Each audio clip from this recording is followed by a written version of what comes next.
Bismillahirrahmanirrahim. Assalamualaikum warahmatullahi wabarakatuh.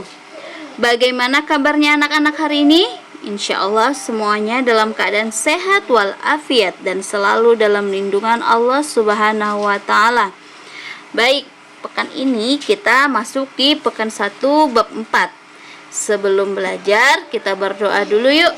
Sikap berdoa, tangannya diangkat, kepalanya ditundukkan. Doa sebelum belajar PAI. Bismillahirrahmanirrahim. Rabbi zidni ilma warzuqni fahma.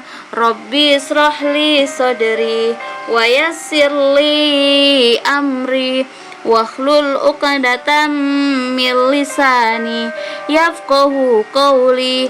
Amin ya rabbal alamin.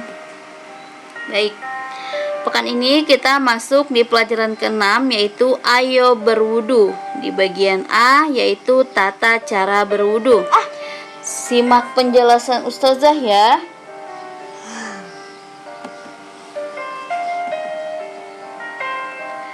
Tata cara wudu. Perintah wajib wudu bersamaan dengan perintah wajib sholat 5 waktu, yaitu 1,5 tahun sebelum tahun Hijriah. Firman Allah Subhanahu wa Ta'ala dalam Quran surat Al-Maidah ayat 6. Simak ya. Ustazah bacakan. Bismillahirrahmanirrahim. Ya ayyuhalladzina amanu idza kumtum ila shalah faghsilu wujuhakum wa aydiyakum ilal marafiqi wamsahu biru'usikum warjulukum ilal ka'bain. Artinya, hai orang-orang yang beriman, apabila kamu hendak mengerjakan sholat, maka basuhlah mukamu dan tanganmu sampai dengan siku, dan sapulah kepalamu dan basuh kakimu sampai dengan kedua mata kaki. Shadaqallahul azim. Syarat-syarat wudu yaitu Islam. Yang kedua, mumayyiz, karena wudu itu merupakan ibadah yang wajib diniati. Sedangkan orang yang tidak beragama Islam dan orang yang belum mumayyiz tidak diberi hak untuk berniat. Yang ketiga yaitu tidak berhadas besar. Yang keempat, dengan air yang suci dan mensucikan. Yang kelima yaitu tidak ada yang menghalangi sampainya air ke kulit, seperti getah dan lain sebagainya yang melekat di atas kulit anggota tubuh. Contoh, kalau teman-teman sering main tip-ek, itu kan sebelum sholat kalau bisa harus dihapuskan. Kalau misalnya tip-eknya nempel di kulit kita, itu harus kita hapuskan, karena itu dia tidak tembus wudunya ke kulit kita. Sekarang bagian fardu rukun, fardu atau rukun wudu. Yang pertama yaitu di sini fardu atau rukun jumlahnya ada 6. Yang pertama yaitu niat. Hendaknya berniat menyengaja atau menyengaja menghilangkan hadas atau menyengaja berwudu. Sabda Rasulullah Shallallahu Alaihi Wasallam, sesungguhnya segala amal itu hendaklah dengan niat. Menyengaja itu artinya meniatkan gitu loh, sengaja. Yang dimaksud dengan niat menurut syara yaitu kehendak, sengaja nih loh. Menyengaja itu sengaja melakukan pekerjaan atau amal karena tunduk kepada hukum Allah Subhanahu wa Ta'ala. Yang kedua yaitu membasuh muka. Batas muka yang wajib dibasuh ialah dari tempat tumbuh rambut kepala sebelah atas sampai kedua tulang dagu sebelah bawah. Lintangnya dari telinga ke telinga. Seluruh bagian muka yang tersebut tadi wajib dibasuh, tidak boleh tertinggal sedikit pun.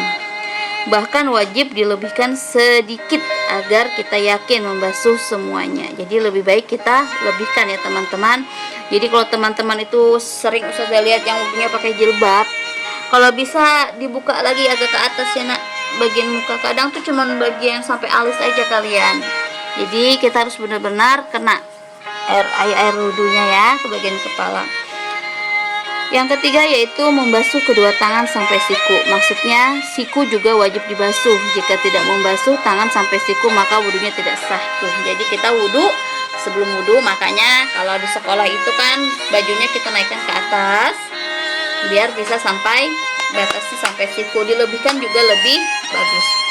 Yang keempat yaitu mengusap sebagian kepala. Walaupun hanya sebagian kecil, sebaiknya tidak kurang dari selebar ubun-ubun. Tahu kan ubun-ubun di mana tempatnya? Di atas sini ya teman-teman. Jadi agak ke atas kalian menganukan airnya. Memang lebih enak kalau ketika kita berwudu itu tidak menggunakan jilbab. Jadi ketika kita jalan-jalan ataupun gimana, kalau bisa sih di ruangan tertutup kita berwudunya agar kita yakin. Baik disapu itu kulit kepala ataupun rambut. Nah, terus yang kelima yaitu membasuh kedua kaki sampai mata kaki. Dimulai dari kaki yang kanan. Jadi disunahkan apa-apa itu dimulai dengan kanan terlebih dahulu. Yang keenam yaitu menertibkan rukun-rukun di atas. Selain itu niat dan membasuh muka keduanya wajib dilakukan bersama-sama dan didahulukan yang lain. Sabda Rasulullah SAW artinya, mulailah pekerjaanmu dengan apa yang dimulai dari Allah Subhanahu wa Ta'ala. Hadis riwayat An-Nasai. Terus selanjutnya yaitu sunnah wudhu. Sunnah wudhu ada banyak sekali diantaranya, yaitu membaca basmalah ketika mulai berwudhu itu sunnah. Yang kedua membasuh kedua telapak tangan sampai pada pergelangan, berkumur-kumur, memasukkan air ke hidung, menyapu kedua telinga luar dan dalam, mendahulukan anggota badan yang kanan daripada yang kiri, membasuh setiap anggota badan 3 kali, berdoa sesudah wudhu. Nah itu sunnah semua. Apabila kita laksanakan kita mendapat pahala. Apabila kita tidak laksanakan maka tidak apa-apa, tapi lebih baik kita laksanakan agar pahala kita semakin banyak. Karena kadang pahala itu kadang berkurang karena kesalahan kita sendiri. Jadi kita banyak-banyak mencari pahala. Selanjutnya hal yang membatalkan wudhu apa saja? Yang pertama yaitu keluar sesuatu dari kubul atau dubur, atau dari salah satunya. BAK, BAB, buang angin. Apa sih kubul itu saja? Nah ini tempat keluarnya buang air kecil, dan yang dubur ini tempat keluarnya buang air besar ya. Jadi kalau sudah itu keluar dari antara salahnya itu batal wudhu kita. Yang kedua yaitu hilang akal atau gila, mabuk, tidur. Nah itu kan kalau kita tidur kan kita tidak bisa berpikir apa-apa, itu batal wudhunya. Yang ketiga menyentuh kubul dengan telapak tangan. Tidak sengaja kita menyentuh maka wudhu kita batal. Teman-teman, sampai sini dulu penjelasan Ustazah. Bagi yang ada yang kurang paham silahkan japri Ustazah, bertanya. Semoga bermanfaat dan kita laksanakan untuk sehari-hari kita ya teman-teman, agar wudhu kita sempurna. Ustazah akhiri, assalamualaikum warahmatullahi wabarakatuh. Doa setelah belajar, alhamdulillahirabbil alamin. Segala puji bagi Allah Tuhan semesta alam. Assalamualaikum warahmatullahi wabarakatuh.